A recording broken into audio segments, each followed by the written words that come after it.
Welcome to my YouTube channel. आशा करते हैं कि आप लोग घर पे सब अच्छे ही होंगे। तो आज के क्लास में हम लोग क्लास 8 सोशल साइंस का हम लोग ऑब्जेक्टिव क्वेश्चन देखेंगे। आप यहाँ देख सकते हैं कि टोटल मार्क्स जो है सोशल साइंस में जो है आपका 50 मार्क्स का रहेगा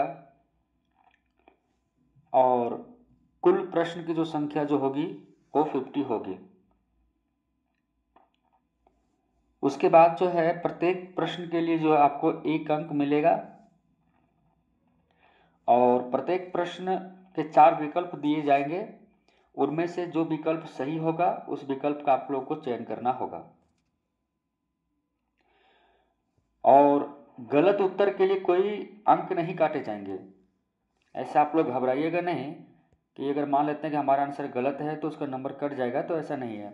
यहाँ लिख दिया गया है कि गलत उत्तर के लिए जो है आपका कोई अंक नहीं काटे जाएंगे। तो ये बेहतरीन है, अच्छी है, इसलिए आप लोग सभी क्वेश्चन अटेम्प्ट करके आएंगे। क्योंकि नेगेटिव मार्क्स नहीं है तो आप सारे क्वेश्चन को अटेम्प्ट करेंगे, जो आ रहा है वो भी और जो नहीं आ रहा है उसको भी आप लोग को बना के आना है। तो पहला क्वेश्चन जो है लिखा हुआ है, भारत के पहले गवर्नर जनरल कौन थे? तो मेरे प्यारे बच्चों, भारत के जो पहले गवर्नर जनरल जो थे वो वारेन हेस्टिंग्स थे। इसलिए इसका जो आंसर जो होगा वो क्या होगा? Warren Hastings. Option number D. Option number D. तो भारत के पहले गवर्नर जनरल कौन थे? तो Warren Hastings. Warren Hastings. Question number 2। Question number 2,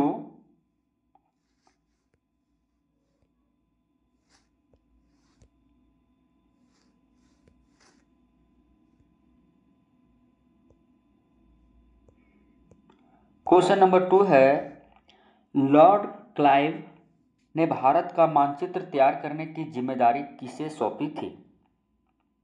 कह रहे हैं लॉर्ड क्लाइव ने भारत का मानचित्र तैयार करने की जिम्मेदारी किसे सौंपी थी? तो हमारे प्यारे बच्चों, इसका जो आंसर जो होगा Lord Cornwallis. Lord Cornwallis. Option number C. Option number C होगा इस क्वेश्चन का करेक्ट आंसर। नेक्स्ट क्वेश्चन लोग आते हैं, राज्य हड़प नीति। राज्य हड़प नीति किसने शुरू की? राज्य हड़प नीति जो है किसने शुरू की? तो इसका जो करेक्ट आंसर जो होगा लॉर्ड डलहौजी। लॉर्ड डलहौजी, याद रखेंगे, option number B.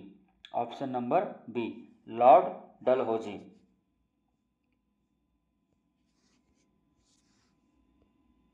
Next question है, इतिहास को सामान्यतः कितने कालखंडों में बांटा गया है? इतिहास को कितने कालखंडों में बांटा गया है? तो इतिहास को जो है 3 कालखंडों में बांटा गया है। याद रखेंगे, इतिहास को जो है कितने कालखंडों में बांटा गया है? तो 3। इसलिए इसका आंसर जो क्या हो जाएगा? 3 इसका आंसर हो जाएगा। Option number D. Option number D उसका करेक्ट आंसर होगा।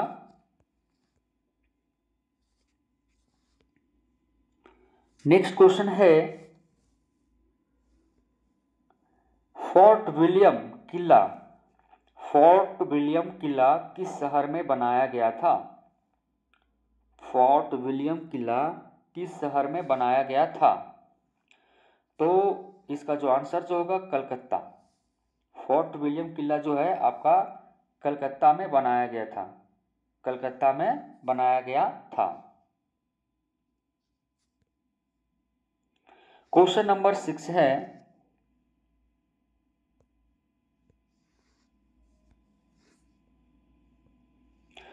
क्वेश्चन नंबर 6, टीपू सुल्तान कहाँ का शासक था?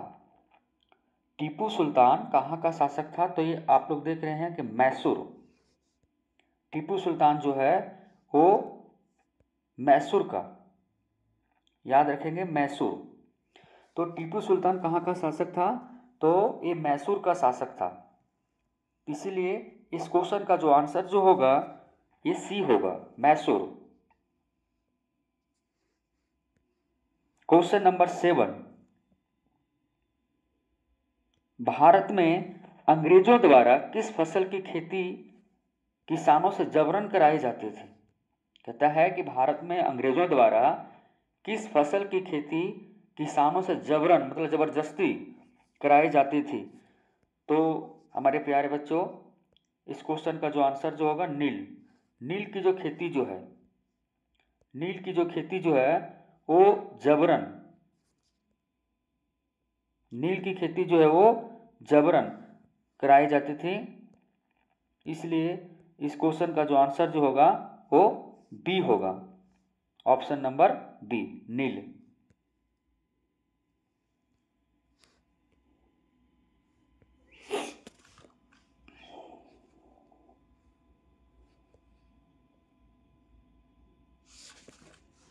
क्वेश्चन नंबर 8, कोल विद्रोह कब हुआ था? कोल विद्रोह कब हुआ था? तो याद रखेंगे कोल विद्रोह जो है 1831 और 32 में हुआ था। 1831 और 32 के बीच में हुआ था कोल विद्रोह। क्वेश्चन नंबर 9 है, भारत में पहली सूती कपड़ा मिल कहाँ स्थापित हुई? भारत में पहली सूती कपड़ा मिल कहाँ स्थापित हुई? तो हमारे प्यारे बच्चों, भारत में पहली सूती कपड़ा मिल जो है ये आपका मुंबई में स्थापित हुई थी, सबसे पहले मुंबई में स्थापित हुई थी। क्वेश्चन नंबर 10 है, 1857 की क्रांति का नेतृत्व रांची में किसने किया?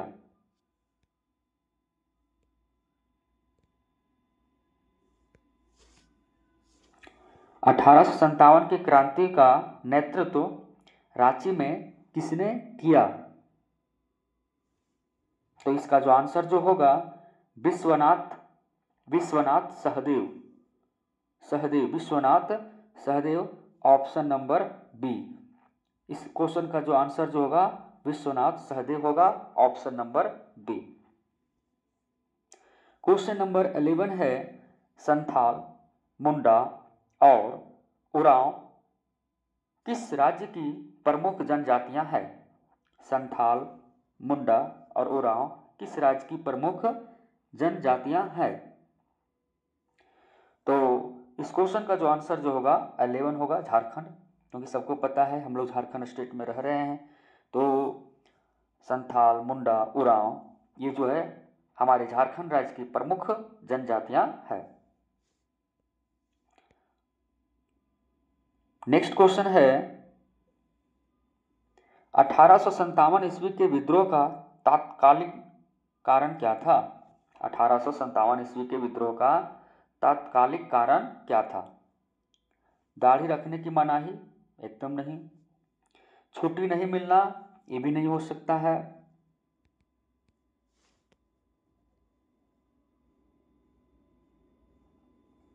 युद्ध वास्ते विदेश जाना? नहीं, ये भी आंसर नहीं होगा। और चर्बी वाले कारतूस का अफवाह, हाँ ये है आंसर होगा, ऑप्शन नंबर डी। चर्बी वाले कारतूस का अफवाह जो है इसी कारण से विद्रोह हुआ था, विद्रोह होने का जो मुख्य जो कारण था। नेक्स्ट क्वेश्चन है, किस दस्तावेज को भारतीय शिक्षा का मैग्ना कार्टा कहा जाता है? मैग्ना कार्टा कहा जाता है। 1835 का शिक्षा अधिनियम, उर्स डिस्पैच, 1 और 2 दोनों, इनमें से कोई नहीं। तो इस क्वेश्चन का जो आंसर जो है ये उर्स डिस्पैच होगा, उर्स डिस्पैच। नेक्स्ट क्वेश्चन है, सती प्रथा को दूर करने का श्रेय किसको है?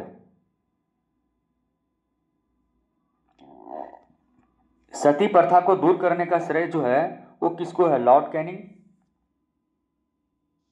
लॉर्ड कर्जन, लॉर्ड कॉर्नवालिस या लॉर्ड विलियम बेंटिक? तो इस क्वेश्चन का जो आंसर जो होगा वो क्या होगा? Lord William Bentinck. Option number D, option number D होगा इस क्वेश्चन का करेक्ट आंसर होगा, लॉर्ड विलियम बेंटिक।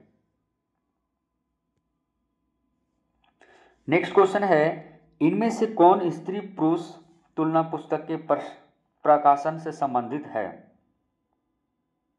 तो ताराबाई शिंदे, ताराबाई शिंदे जो है ऑप्शन नंबर ए ताराबाई, ताराबाई शिंदे जो है स्त्री पुरुष तुलना पुस्तक के प्रकाशन से संबंधित है। नेक्स्ट क्वेश्चन है, हिंदू विधवा पुनर्विवाह अधिनियम किस वर्ष लागू हुआ? बहुत ही बेहतरीन क्वेश्चन है।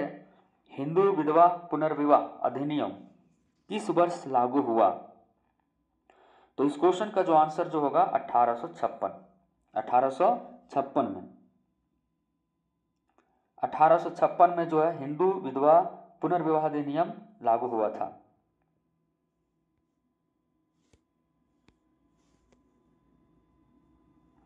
नेक्स्ट क्वेश्चन है, आर्य समाज, आर्य समाज की स्थापना किसने की? तो आर्य समाज की स्थापना जो है दयानंद सरस्वती ने की थी। आर्य समाज का स्थापना किसने किया था? Dayanand Saraswati. Option number C, option number C होगा इस क्वेश्चन का correct answer. Question number 18, question number 18, Bengal विभाजन के समय भारत का गवर्नर जनरल कौन था? तो जिसमें बंगाल का विभाजन हो रहा था उसमें भारत का जो गवर्नर जनरल था वो लॉर्ड कर्जन था, लॉर्ड कर्जन, याद रखेंगे Lord Curzon. Option number A, option number A होगा। क्वेश्चन नंबर 19, निम्न में से किसे अगस्त क्रांति के नाम से भी जाना जाता है? निम्न में से किसे अगस्त क्रांति के नाम से भी जाना जाता है? तो है भारत छोड़ो आंदोलन, भारत छोड़ो आंदोलन। तो भारत छोड़ो आंदोलन को जो है अगस्त क्रांति के नाम से भी जाना जाता है। नेक्स्ट क्वेश्चन है क्वेश्चन नंबर 16, झारखंड के कौन से हॉकी खिलाड़ी ने, झारखंड के कौन से हॉकी खिलाड़ी ने भारत को ओलंपिक, विश्व कप एवं एशियाई खेल तीनों में पदक दिलाने वाली टीम के सदस्य रहे हैं? जयपाल सिंह मुंडा, माइकल किंडो, निक्की प्रधान या अजीत लकड़ा? तो झारखंड के कौन से खिलाड़ी, कौन से हॉकी खिलाड़ी ने भारत को ओलंपिक हो गया, विश्व कप है एवं एशियाई खेल तीनों में पदक दिलाने वाली टीम के सदस्य रहे हैं? तो वो है माइकल किंडो।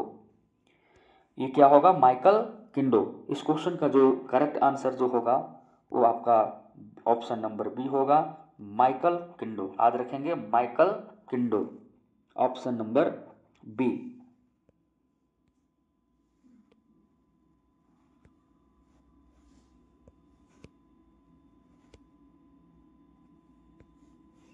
नेक्स्ट क्वेश्चन है, चंद्रमा के दक्षिणी ध्रुव पर पहुंचने वाला पहला देश कौन सा है?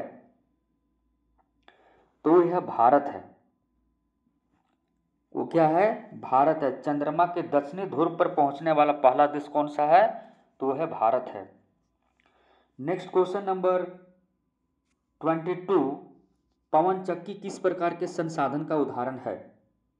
पवन चक्की जो है किस प्रकार के संसाधन का उदाहरण है?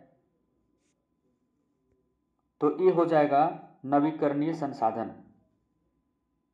Renewable resources. पवन चक्की जो है किस प्रकार के संसाधन का उदाहरण है? तो ये आपका हो जाएगा नवीकरणीय संसाधन। नेक्स्ट है कोयला। कोयला किस प्रकार का संसाधन है? कोयला जो है किस प्रकार का संसाधन है? तो कोयला जो है ये आपका हो जाएगा बायोटिक, मीन्स जीव। ऑप्शन नंबर डी, जीव।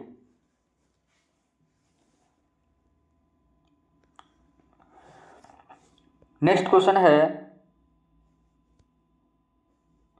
कि जिस संसाधन का उपयोग किया जा रहा हो तथा जिसकी मात्रा भी ज्ञात हो वैसे संसाधन को क्या कहते हैं। तो जिस संसाधन का उपयोग किया जा रहा हो तथा जिसकी मात्रा ज्ञात हो वैसे संसाधन को जो है क्या कहते हैं, तो वास्तविक संसाधन कहते हैं। क्या कहते हैं? वास्तविक संसाधन। Option number B. Option number B.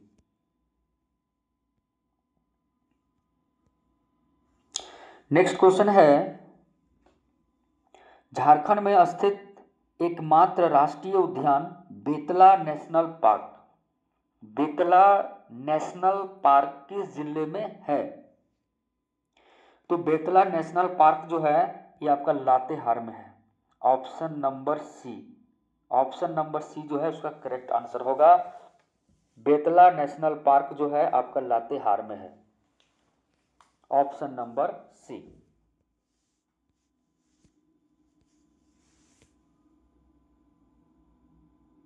Question number 26। Bharat के अंतरिक्ष एजेंसी इसरो द्वारा अभी हाल ही में कौन सा मिशन चंद्रमा पर सफलतापूर्वक चंद्रमा पर भेजा गया? तो सभी को पता है, करंट अफेयर है, सभी को मालूम है। Chandrayaan 3। Chandrayaan 3। Option number C. Chandrayaan 3। Option number C. Next question है पृथ्वी पर उपलब्ध जल का कितना प्रतिशत पीने योग्य है? तो पृथ्वी पर उपलब्ध कुल जल का कितना प्रतिशत पीने योग्य है?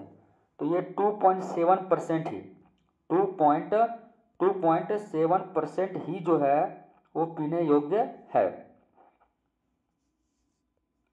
नेक्स्ट क्वेश्चन है प्रधानमंत्री कौशल विकास योजना किससे संबंधित है? प्रधानमंत्री कौशल विकास योजना किससे संबंधित है? तो इसका जो करेक्ट आंसर जो होगा युवाओं के कौशल विकास से संबंधित है। नेक्स्ट क्वेश्चन है इनमें से कौन सी फसल को सफेद सोना कहा जाता है? इनमें से कौन सी फसल को सफेद सोना कहा जाता है? तो कपास। Option number C. कपास को जो है सफेद सोना कहा जाता है। तो कपास को जो है सफेद सोना कहा जाता है। Question number 30। एपीकल्चर किस चीज से संबंधित है? एपीकल्चर किस चीज से संबंधित है? तो इसका जो आंसर जो होगा मधुमक्खी पालन से।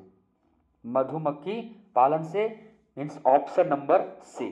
याद रखेंगे एपीकल्चर मधुमक्खी पालन से संबंधित है। Next question number 31। इनमें से जनसंख्या परिवर्तन के कारण है। इनमें से जनसंख्या परिवर्तन का कारण है जन्म दर, मृत्यु दर, प्रवास, उपरोक्त सभी। तो सभी होगा। मृत्यु दर भी है, जन्म दर भी है, प्रवास भी है। इसलिए इस क्वेश्चन का जो आंसर जो होगा वो सभी होगा। Question number 32। आणविक ऊर्जा के उत्पादन के लिए निम्न में से किसका उपयोग किया जाता है? आणविक ऊर्जा के उत्पादन के लिए निम्न में से किसका उपयोग किया जाता है? यूरेनियम, कोयला, जल, पवन। तो हमारे प्यारे बच्चों इसका जो आंसर जो होगा यूरेनियम होगा। Option number A. Option number A. उत्तर पूर्वी भारत में नेक्स्ट क्वेश्चन है उत्तर पूर्वी भारत में स्थानांतरित कृषि को किस नाम से जाना जाता है? तो इसको झूम खेती के नाम से, इसको जो है हम लोग क्या करते हैं झूम के नाम से इसको जाना जाता है। नेक्स्ट क्वेश्चन है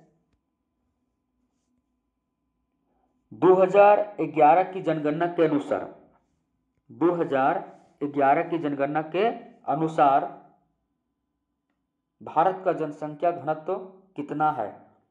तो 2011 की जनगणना के अनुसार भारत का जो जनसंख्या घनत्व जो है वो 382 है, 382 है। नेक्स्ट क्वेश्चन है, उद्योग किस प्रकार की आर्थिक क्रिया है? उद्योग किस प्रकार की आर्थिक क्रिया है? तो उद्योग जो है किस प्रकार की आर्थिक क्रिया है? ऑप्शन दिया गया है प्राथमिक, द्वितीयक, तृतीयक और चतुर्थक। तो इस क्वेश्चन का जो करेक्ट आंसर जो होगा वो क्या होगा? द्वितीयक, option number B. Next question है, भारत एक संपूर्ण संप्रभु राष्ट्र कब बना? 15 अगस्त 1947, 26 जनवरी 1950, 2 अक्टूबर 1869, 15 नवंबर 2000। तो इस क्वेश्चन का जो करेक्ट आंसर जो है 26 जनवरी 1950 को बना था। नेक्स्ट क्वेश्चन है, संविधान द्वारा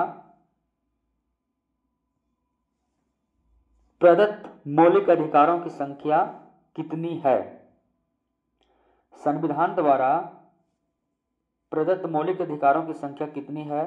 तो option number B 6 correct answer होगा। नेक्स्ट क्वेश्चन है, आजादी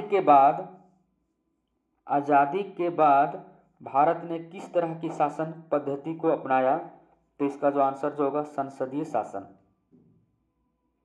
भारतीय संविधान धर्म को लेकर कैसा है? धर्म को लेकर कैसा है? तो धर्मनिरपेक्ष है।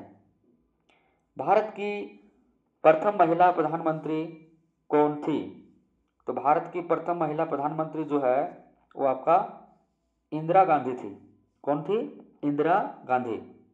Option number D correct answer होगा।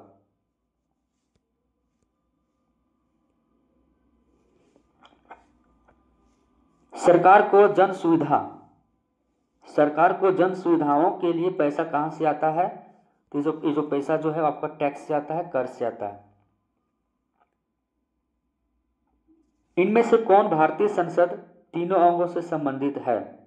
तो ये आपका ऑप्शन नंबर सी होगा, लोकसभा, राज्यसभा और तथा राष्ट्रपति। Option number C. 43 next question है, लोकसभा में सदस्यों की अधिकतम संख्या कितनी निश्चित की गई है? तो हमारे प्यारे बच्चों, अधिकतम जो संख्या जो है 552 निश्चित की गई है।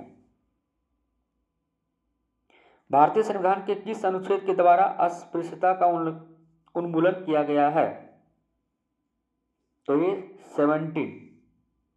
कौन सी योजना गरीब महिलाओं को निःशुल्क एलपीजी गैस कनेक्शन उपलब्ध कराने से संबंधित है? तो इस क्वेश्चन का जो आंसर जो होगा 45 का डी होगा, प्रधानमंत्री उज्ज्वला योजना। देश में उच्च न्यायालयों की कुल संख्या कितनी है? तो याद रखेंगे, देश में उच्च न्यायालयों की संख्या जो है वो 24 है, 24 है। FIR का फुल फॉर्म क्या होता है? First information report, first investigation report, first formation report, इनमें से कोई नहीं। तो FIR का जो फुल फॉर्म जो होता है फर्स्ट इंफॉर्मेशन रिपोर्ट होता है। क्वेश्चन नंबर 48, वैसे समुदाय जो गरीबी, अशिक्षा के कारण विकास में पीछे छूट जाते हैं, ऐसे समुदाय के लिए कौन सा शब्द प्रयुक्त किया जाता है? तो हास्याकरण शब्द जो है यूज किया जाता है। झारखंड में बच्चों से संबंधित समस्याओं की शिकायत के लिए एक हेल्पलाइन नंबर शुरू किया है। इस चाइल्ड हेल्पलाइन का नंबर क्या है? तो 1098 है, 1098 है। और लास्ट क्वेश्चन आज का, विश्व तंबाकू निषेध दिवस किस तिथि को मनाया जाता है? विश्व तंबाकू निषेध दिवस किस तिथि को मनाया जाता है? तो इस क्वेश्चन का जो आंसर जो है 31 मई, याद रखेंगे 31 मई। तो वीडियो अच्छा लगे तो प्लीज़ लाइक, शेयर और सब्सक्राइब जरूर कीजिए। Thank you.